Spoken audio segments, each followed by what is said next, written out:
Hey guys, Doug. So we're going to talk about handgun calibers, specifically semi-automatic handgun calibers, and whether or not you can trust them for bear defense. Can you trust 10mm or 9mm for grizzly bear defense? The short answer, practically, is no. But also, can you trust 357 Magnum, 44 Magnum, 454 Casull, 500 Smith & Wesson for bear defense? The answer is no. Why? Because it's not the gun that's making the difference here. It's your ability to put those shots on target quickly and effectively. Okay, that seems reasonable enough. But if I can do that, can I use 9mm? Well, it's certainly not the best option available, but it is proven in the cases we have where 9mm is used.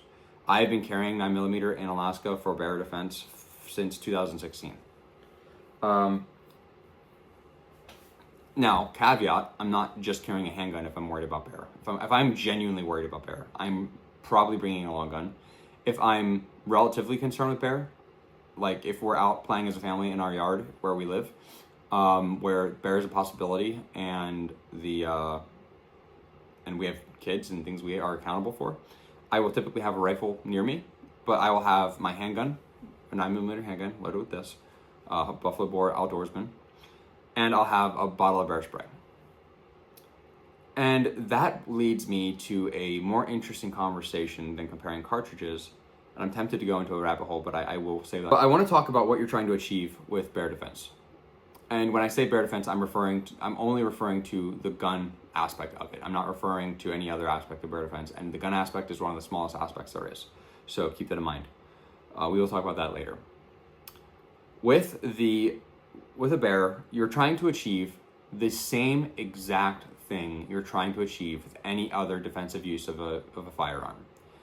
There is no practical difference between stopping a moose, a bear, a Cape buffalo, a deer, a human being. The only difference is the route you take to get there, practically. You are still trying to affect the same things. You're trying to disrupt the CNS, or you are trying to create blood loss or structural failure. All the same things of effect on a bear or a human, they're all the same. You blow out someone's pelvic girdle, and that's another conversation. 9mm isn't necessarily going to do that. But if you blow someone's pelvic girdle out, they have become significantly less dangerous. If they have a gun, obviously they can still be dangerous, but they are significant. They are now there. That's where they're at, right? Wherever they're at, that's where they're at. They can crawl around, I suppose, but that's going to be excruciatingly painful. Then the next one up from, structural destruction of bone structure is going to be blood loss. If you can affect blood loss, that will start a timer that will be dependent on the physiology of that person and the individual vessels that you've destroyed. That's the second. So bone destruction, blood loss, and then CNS disruption being the ultimate thing. If you can spine bust something, they're staying there. If you can interrupt the connection between the spine and the brain, that's where they be. If you can disrupt the brain, that's where they be. So when it comes to a human, you only need, what the FBI has been telling us for decades now, 12 to 18 inches of penetration to have the most ideal effect. And with the 9mm, you're going to get a lot more than that. So you will use an expanding projectile that acts it does two things, obviously. It acts like a parachute opening up, increasing the surface area so that it slows down more rapidly. And then that's going to disperse energy into the target, which is not particularly relevant. And then it's also going to, but it's going, as that bullet's passing through, it has an increased surface area to crush more tissue, which is good, assuming the bullet is going through a righteous target, we'll call it. You are a ethical, moral person doing ethical, moral, necessary things. That is the caveat. If not stone with stones, enjoy the lake of fire.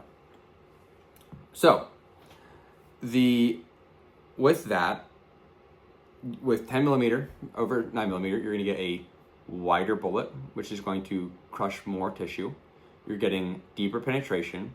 You're getting more weight in the bullet, which is going to affect energy transfer at some level, and it's going faster. So a way to think about 9mm in my eyes, it's a lot like using Federal Punch 22 LR for self-defense against humans. Does it work? Yes. Is it the most ideal possible option? No.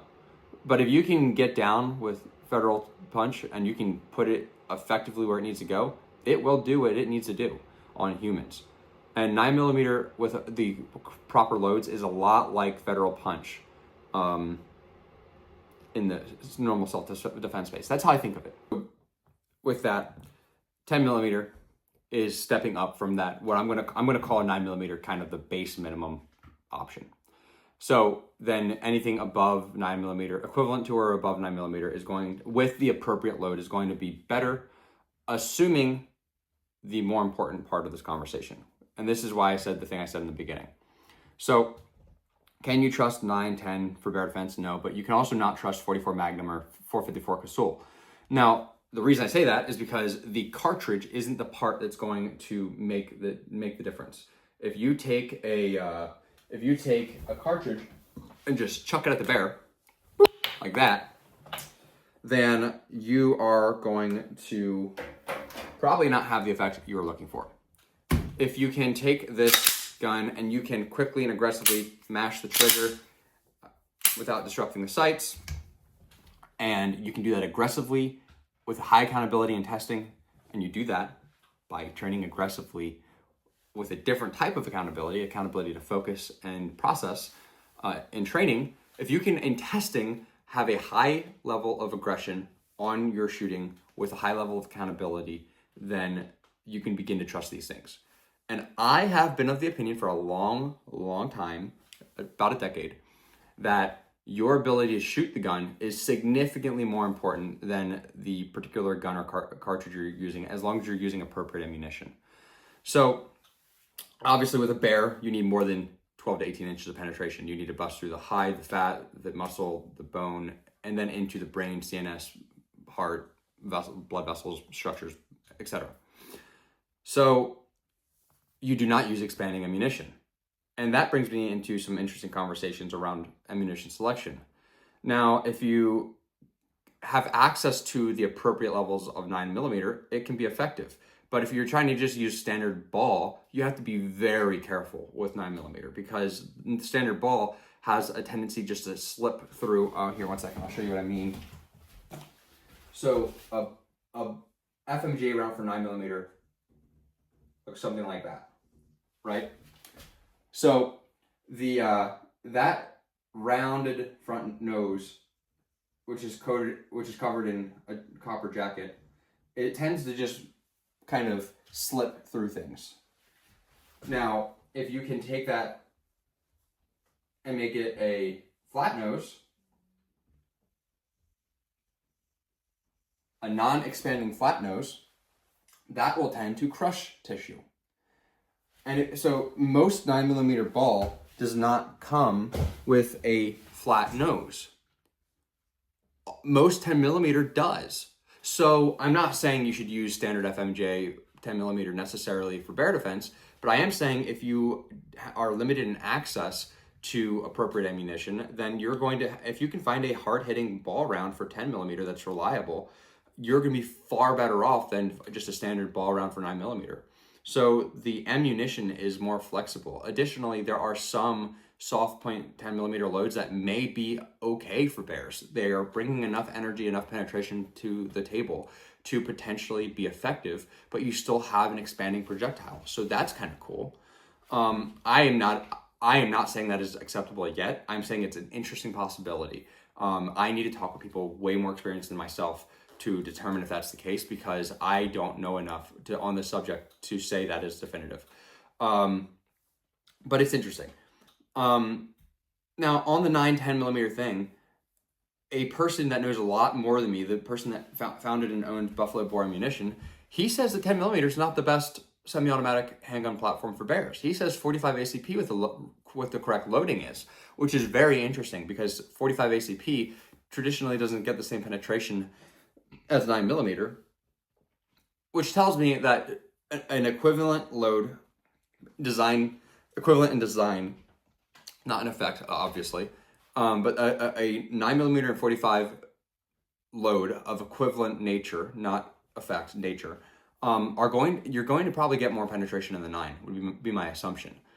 So if the 45 will do it, the 9mm will probably do it too, but the 45 is going to give you 10 additional calibers, roughly 10 hundredths of an inch more, which is a big deal. So you're going to get almost a 1/10 of an inch more width, which is a big deal on surface area. So if you can effectively shoot 9, 40, 45, 10 mil, then you can probably trust it. 9mm, I would say, is the absolute minimum starting place. 10mm, but the second you go up, you're just going to get more and more effective if you are still effective with the application. So that is on you to develop yourself as a shooter. I would recommend the performance side of things for that, not the tactical side, because it's going to result in a more effective shooting process for you. I will be talking about that stuff, but in the meantime, much better people that have talked about it already, and they have entire classes available for free. So watch that. Ben Steger, Matt Branca, Joel Parks, Nick Young, those folks. And that's where I come in with the revolver cartridges. Revolvers are limited in capacity. They're much heavier recoil, obviously, when you're talking about big bore revolvers. So you have to make those rounds count. A near miss with a 454 Casull will not be as good as a effective hit with a 9mm, obviously. So that's kind of where I'm coming from, but we're going to need to test this stuff out if I'm going to be recommending people. None of this is advice. This is just kind of how I think about the stuff. So that's basically the subject. Basically, yeah, these cartridges will do what they need to do as long as you can put them where they need to go.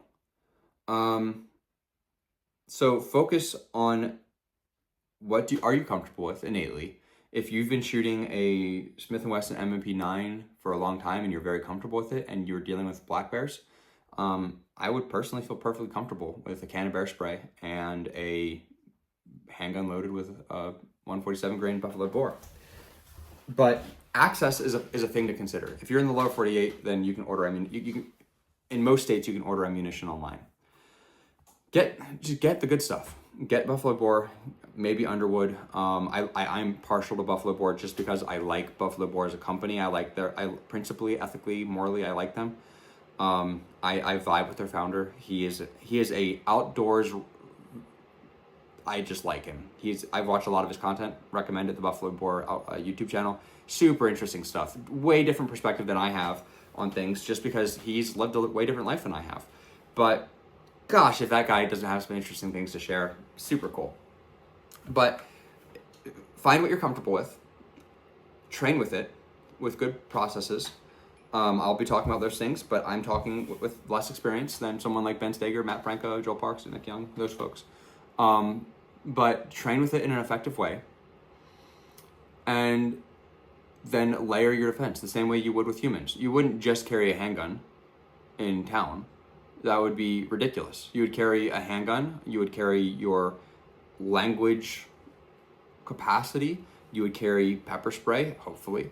We'll talk about that at some point.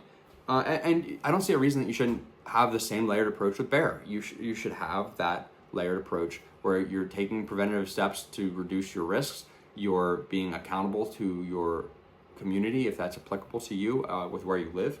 You have an option for a curious bear. You have an option for an aggressive bear, right?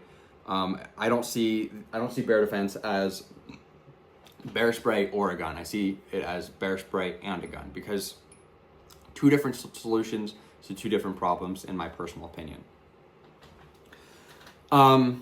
So yeah, that's how I feel right now. We will be testing these things. If you guys have ideas for testing, love to hear them.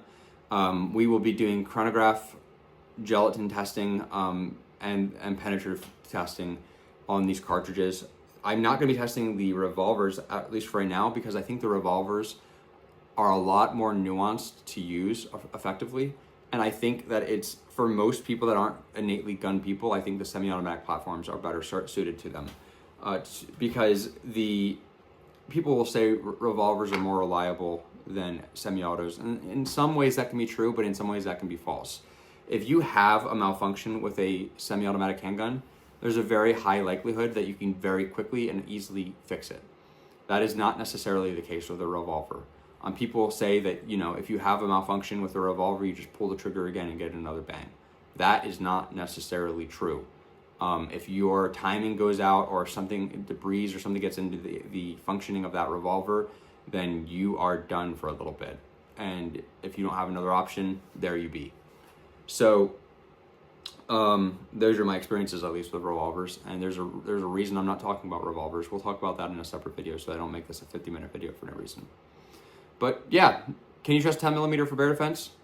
Can you trust 9mm, 44 Magnum? Can you trust yourself to perform?